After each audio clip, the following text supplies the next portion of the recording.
Good morning, this is Jeff with Sewer Tech Northwest. Today we are at property address 11108 Southwest 37th Avenue here in Portland. We are located at the back of the house. I describe everything as if you're standing in the street facing the front of the home. So we are about halfway across the back of the house here. If you're moving from left to right, right to left, approximately that location. Closest landmark here to hunt this thing down. You've got this kind of notched out little spot here if you come off the deck. This corner area with the hose bib. Cleanout sits about 4 feet to the side of that.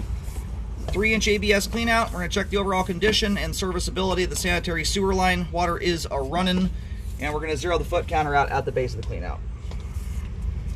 Looks like we drop into a little bit of standing water there, although I think someone also just did a toilet flush. That may have just been pure water volume there. We'll see how that looks on the way out. All right, off we go here. All right, so as we make our way away from the back of the house, we're immediately making a left-hand turn, kind of like we're heading out to the side street to the left of the house. I apologize, I've got my auto leveling cameras in the shop right now. You're gonna have some video here where I'm upside down. My fancy new wireless system unfortunately does not allow me to flip the screen over on this older style camera. So we are coming into a spot here, obviously with quite a bit of standing water in it. We'll see how this all looks. Right now it kind of looks like a belly, but I can tell we've got a bunch of debris sitting in front of the camera. I can't tell you how many times over the 13 years I've been doing this I've thought there was a belly, and in reality I'm pushing a football-sized wad of toilet paper right in front of the camera, which is damming the pipe up the entire way out. That's kind of how this is feeling right now, but we'll see.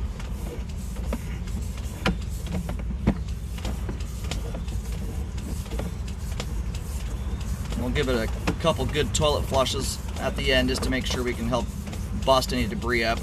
That's not skewing things.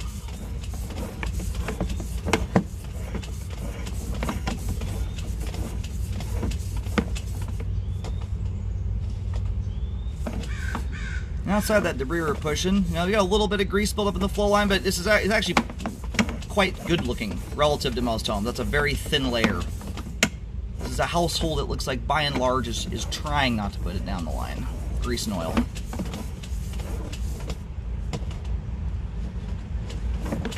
Cobwebs, and a whole bunch more.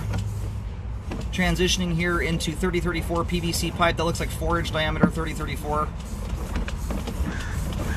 It's possible in and amongst that standing water, if the line belled out to 4-inch pipe, which it could have, I wouldn't have seen it.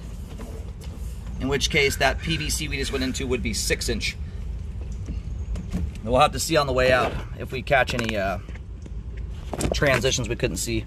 But here's the main lateral connection at about 74 feet. It looks like we are tying directly into the manhole.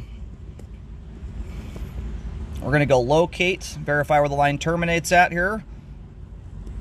And then we'll pull back after the line's drained and have a better look at everything. Alrighty, located the camera head successfully. The line does indeed, it goes out to the side street. Again, this is as you face the front of this house from Southwest 37th. So the line basically shoots out the back, hangs a left-hand turn.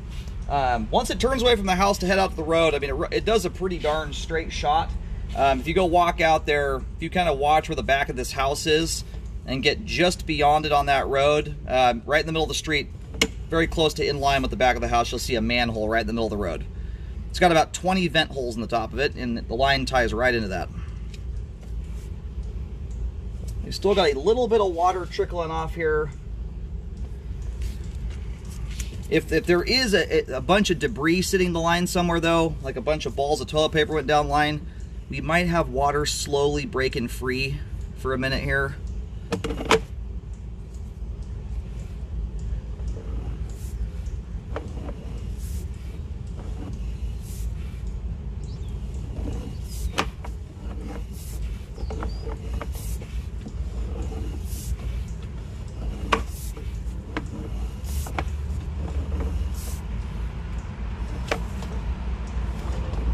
That joint right in front of us there, just past a bunch of cobwebs, very, very slightly out of whack. I mean, barely. We're talking like a 1/16 to a quarter of an inch.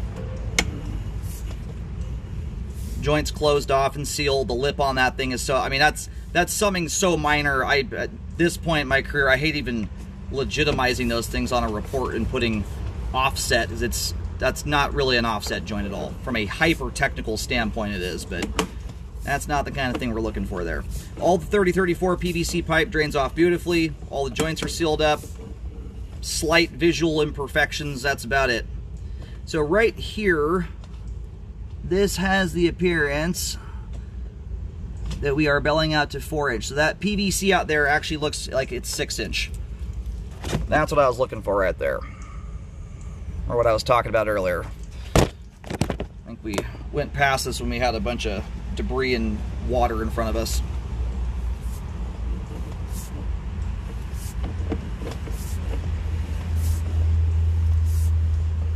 Alright, I'm holding out for it was a big giant ball of toilet paper. Because this is the direction I was hoping this line would go.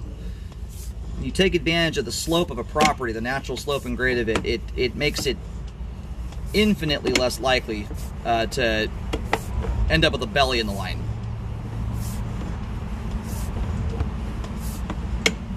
Whereas you send this same sewer line out the front of the house, when this house sits below the street level up front, it's in those situations where you just end up with a belly almost every time. So this is some of the junk we were pushing through the line there. You can see that that's a big ball, that's a ball of toilet paper. I think we broke it up into pieces.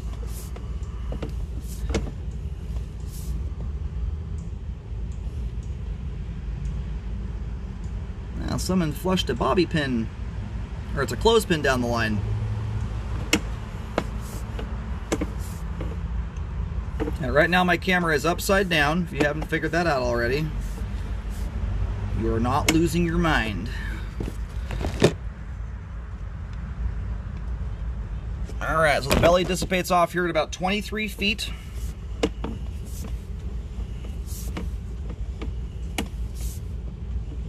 We got some grease buildup on the sidewalls there. It's a combo of grease and some toilet paper. Thus far, this is like, you can hardly call this a belly so far. This is insanely tiny. That wire line hasn't even gotten above a 1/16 of an inch so far. Alright, now we're getting into something a little bit more substantial here. I was going to say, I'm surprised we're getting that amount of stuff collecting there with just a 1/16. So it does look like you do indeed have a belly here.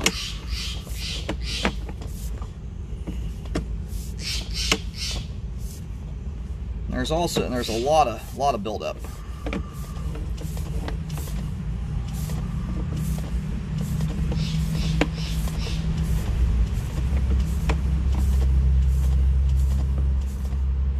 And you've got over an inch of water in there. The line's fully drained at this point. Let me get into the middle of this thing really quick here and do a little test. Yeah, you at its worst point there.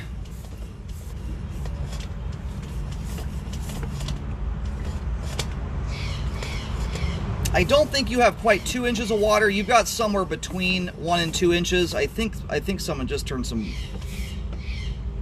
No, never mind. That was water I was dragging back here. So anyway, I'm gonna go and do some locates here really quick. But you know, bellies, when they're in closer proximity to the home like this is where they are the most likely to lead to an issue. Bellies do not guarantee blockages will occur. It certainly makes it more likely, and more likely you're going to end up with buildup, especially if the line is not being treated properly. And bellies in plastic pipe. I'm sure I've mentioned it. I've been doing this 13 years. I've cambered about 25,000 sewer lines at this point. Bellies in plastic pipe are a different animal than bellies in old cast iron concrete pipe that have very rough pipe walls. You combine standing water, that's always going to slow things down to an extent, or stop them for a moment until things start disintegrating or another flush comes down line. That a combo of rough pipe walls and standing water is a scenario where blockages can occur, especially when it's close proximity, even when you're treating the line properly by and large. In plastic sewer lines where the pipe walls are nice and clean and smooth, this one, I mean, at the very least could use some cleaning. There's a bunch of grease buildup in here. That's not helping things right now. Bellies, though, in plastic sewer lines, again, not that they can't cause problems, but it generally speaking takes more doing on the homeowner side to get it there. So, and in general, I don't usually recommend repairs on bellies unless they are close proximity to the house, in a plastic sewer line anyway. If you situated this belly 50, 60 feet out, I wouldn't even be talking about repairing it. Where this one is at here, I am going to recommend repairs on it. If it's not fixed, I would, at the very least, the line needs cleaning through this area here. You've got grease and debris buildup, especially in this location. If you're going to jet the line, you might as well, I mean, obviously, to run the jet all the way out, you got to blast all the junk out to the main anyway. But that's what I would do at the very least. And you can mitigate the grease buildup and a lot of the buildup by living habits. Don't put grease down the line, wipe your pans out, pour the grease into a jar. You want to mitigate it from that standpoint if repairs are not done. That does a great deal to help keep buildup down. Bellies like this can be a little bit trickier scenario when you've got a house like mine. I've got 4 little kids, and they're still learning to fold their toilet paper, and they're still balling it up. You know, by and large, that's my experience with bellies and plastic sewer lines. You know, they can block under normal circumstances, but generally speaking, if you keep the line nice and clean, lack of buildup in the line, that does a great deal. But if you have high volume going down the sewer line with a larger household, there's some buildup that can be hard to avoid sometimes.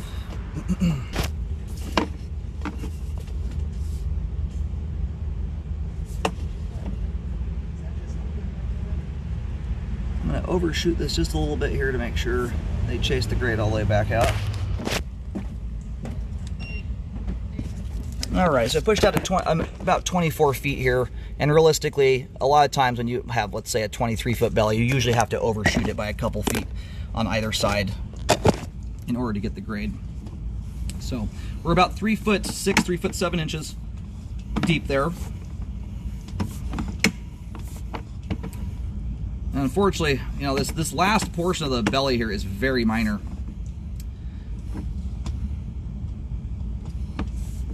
It looks like it runs all the way out to that point, though. And unfortunately, when it comes to fixing bellies, you can't fix the more significant part. You have to fix all of it.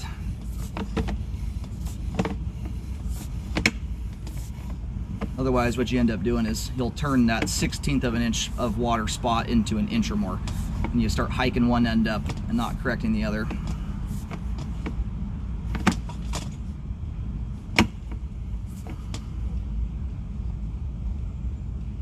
There is a lot of gunk in here, and some of this stuff looks like wipes. A lot of this is not disintegrating. In fact, I'm going to do a toilet flush really quick to just blow some of this junk out of here, because it's kind of exaggerating things to an extent. Alright, did a couple toilet flushes there to help get some of this gunk out of the pipe. I wanted to make sure here is that we didn't have... So you've got some standing water... Let's see here if we're done trickling off. So a little bit of standing water right here. It almost looks like there's a break between it. Like this area here looks like it drains off. This will be up to a repair company as whether or not they can isolate it to just this location here. It might be possible. There's enough. It grades off right here on this turn. You may not have to start the belly back by the the repair by the clean out. You might, though. If the tolerances are tight enough, they may have to chase the grade back to that point. So, and we're talking the difference of a few feet here. It's not going to change things a whole lot.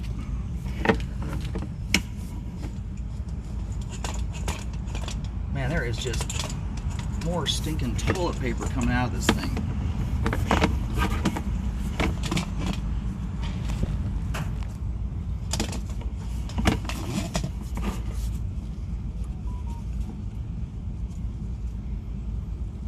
Alright, I think I got all the junk cleared out of here as much as I possibly can at this point.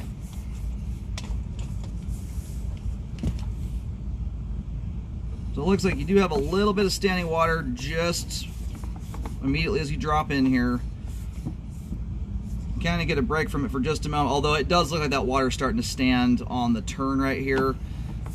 So, you know, I think a realistic standpoint, you're probably going to have to take it back to the clean out. I wish this clean out were not 3-inch diameter. I don't want to ram the camera through. It's a directional style clean out. Although you could almost... Okay, I'm looking back at the foundation wall right now. I don't want to shove through that directional Y. I'm going to start the paint markings here at the clean out. I think it's probably going to have to go to that point to get the grade corrected. It's a hard one not being able to run the camera backwards properly here, but it looks like the line drains off okay as you go back towards the house. Once the repair, you know, sometimes they do have to go on the other side of the clean out, but we'll have to kind of see. It's so subtle. They may not have to.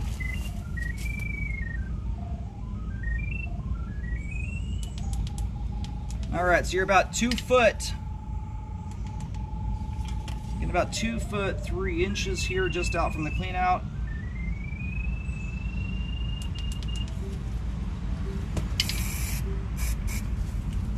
We're sitting just a foot in front of it right now.